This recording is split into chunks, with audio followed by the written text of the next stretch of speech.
하늘문 열린 개천절에 한반도를 강타한 태풍 미탁으로 전국 곳곳에서 피해가 속출했습니다. 지나는 길목마다 엄청난 비를 뿌리면서 수많은 사상자가 나왔고 아직 재산 피해는 집계조차 하지 못하고 있습니다.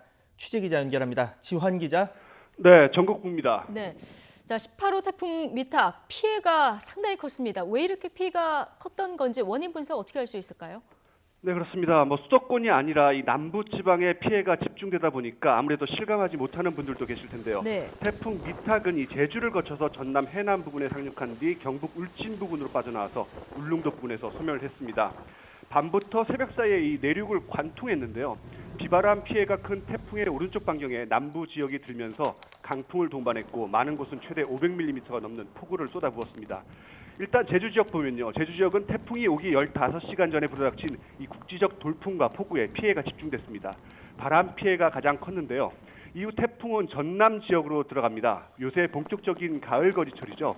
농작물 피해가 어마어마했습니다. 다 익은 벼가 쓰러지고 출하를 앞둔 과일이 떨어졌습니다. 양식장도 초토화됐습니다. 이후에 부산, 경남, 경북 지역 그리고 마지막으로 통로인 강원 동해안에서는 엄청난 비를 뿌리며 수많은 인명과 재산 피해를 냈습니다. 현재까지 사망 실종자는 14명으로 잠정 집계됐는데 부산 산사태 실종 등을 고려하면 인명피해는 더 늘어날 것으로 보입니다. 이재민은 400세대 700여 명, 주택 1200여 곳과 상가, 공장, 농경지 1800여 곳이 피해를 입었습니다. 물론 이건 현재까지 집계된 최소 수치입니다. 네, 일단 피해가 컸던 지역을 하나하나 따져보겠습니다. 일단 먼저 경북 지역을 보면 인명피해가 컸다 이런 분석이 나오고 있죠. 네, 그렇습니다. 태풍이 관통한 지역이죠. 경북 지역 산사태와 열차 탈선, 침수 등 피해가 속출한 가운데 가장 인명피해가 큰 지역이기도 합니다.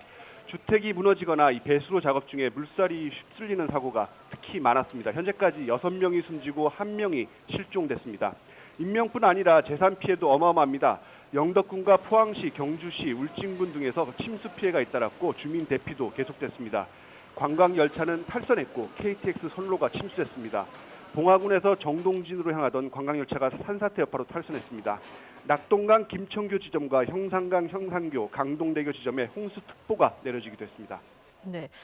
인명피해도 컸지만 어제 그 제보 영상을 보니까 경북 지역에는 싱크홀도 발생했더라고요. 맞습니다. 포항입니다. 이 비바람이 그친 뒤에 대형 싱크홀이 발생했는데요. 지금 화면에 보이는 우리 YTN의 시청자가 보내주신 현장 모습입니다. 예. 편도 3차선 도로 가운데 차로에 한 차선보다 더 큰 크기로 구멍이 뚫린 거 볼 수 있습니다. 싱크홀은 가로, 세로 각각 5m고 깊이도 약 5m 정도 된다고 합니다. 운전자가 땅이 물컹하다면서 신고를 했는데 출동한 경찰이 현장을 확인한 사이에 땅이 푹 꺼졌다고 합니다. 땅 아래에는 대형 하수관이 있는데요. 현재 통행을 제한하고 복구 공사를 벌이고 있습니다. 네, 앞서 차상은 기자가 소식을 전해줬지만 부산 산사태 상황도 다시 한번 알아보겠습니다. 현재 구조 작업이 한창 이뤄지고 있는데 이 석탄재로 이뤄진 산이 일가족을 덮쳤다 이런 분석도 나오고 있습니다. 좀 어떻습니까? 네, 그렇습니다. 부산 사하구 구평동의 한 야산에서 산사태가 발생했습니다. 일가족 3명과 식당에 머물던 1명이 토사에 매몰되는 참사가 발생했습니다.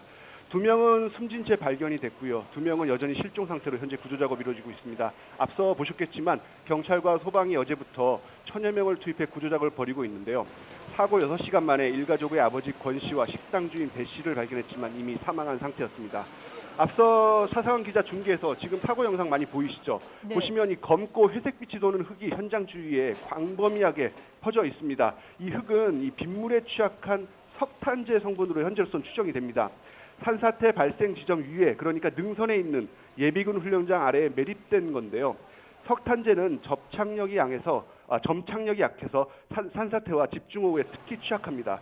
결국 이 제대로 된 지질 조사와 분석이 이루어지지 않고 매립을 했다라고 볼 수 있는데요. 더구나 이곳은 산사태 위험 지역으로 분류되지 않은 곳이라고 합니다. 또 지자체인 사하구도 산사태 위험 예보를 검토하지 않았습니다. 물론 태풍 피해이긴 하지만 인재였다 이런 주장이 나오는 이유이기도 한데요. 이 문제는 이 석탄재 매립이 80년대 그러니까 40년 전에 이루어졌다는 겁니다. 너무 오래됐죠. 당시 기준을 적용해서 최근처럼 태풍이 자주 오거나 집중호우가 잦아진 상황을 고려하지 않았을 가능성이 큽니다. 추가 사고를 막기 위해서라도 추후 정밀 조사가 필요하고요. 전국 비슷한 매립 지역에 대한 조사도 시급해 보입니다. 네, 그러네요. 자, 이번에는 강원 동해안으로 좀 가보겠습니다. 태풍의 마지막 길목이었는데 이곳 역시 피해가 어마어마했습니다. 네, 맞습니다. 강원 동해안은 태풍의 중심부가 아닌 가장자리에 들었습니다. 그렇지만 말 그대로 역대급 피해를 입었습니다. 가장 피해가 큰 건 앞서 보셨다시피 삼척시이고요. 강릉시도 피해가 참 컸습니다. 삼척, 강릉에서 각각 한 명씩 사망자가 나왔는데요. 조금 전 송세혁 기자 중계에서 보시다시피 비가 그치고 드러난 삼척, 마을 전체가 전쟁터입니다. 주택의 경우에 지붕까지 토사가 들어차고요. 마을 길은 하천으로 변했습니다. 전기나 수도 같은 기반 시설도 당연히 모두 끊겼습니다. 강릉의 경우에는 무엇보다 경포 범람이 컸습니다. 사람들이 많이 찾는 경포대 해수욕장 인근 횟집상가 진안상가라는 곳인데요. 2002년 태풍 루사 이후에 17년 만에 또 물에 잠겼습니다. 주민들은 몸만 빠져나왔고요. 경포 주변 차수벽은 임시 방편에 불과했습니다. 동해안 14개 학교 건물도 붕괴 또는 누수가 발생해서 이 중 경포대 초등학교는 오늘 휴업을 결정했고 나머지 학교도 학사 일정을 조정하고 있습니다. 네, 이렇게 특별히 동해안 지역에 피해가 컸던 이유 어떤 게 있을까요? 예, 무엇보다도 비의 집중도라고 할 수 있습니다. 시간당 강수량 때문입니다. 삼척 궁천 지역인데요. 궁천 지역에서는 그제였죠. 2일 밤 10시 16분부터 1시간 동안 11시 15분까지 129mm의 물벼락이 쏟아졌습니다. 시간당 129mm는 1998년 전남 순천 지역에 이은 역대 2위 기록입니다. 태풍 루사 때 시간당 100mm가 강릉 지역에 내렸는데 이것보다 더 많습니다. 게다가 이 주민들이 잠들어 있는 새벽에 이 비가 집중이 됐습니다.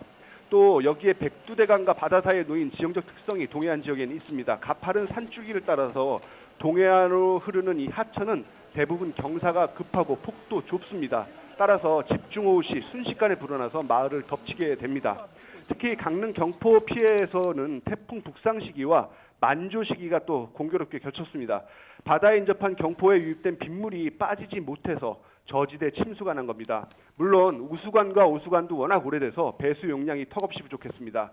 결국 새벽에 들이닥친 기록적인 강수 그리고 낡은 배수 시스템이 겹쳐서 피해를 키웠다고 볼 수 있습니다.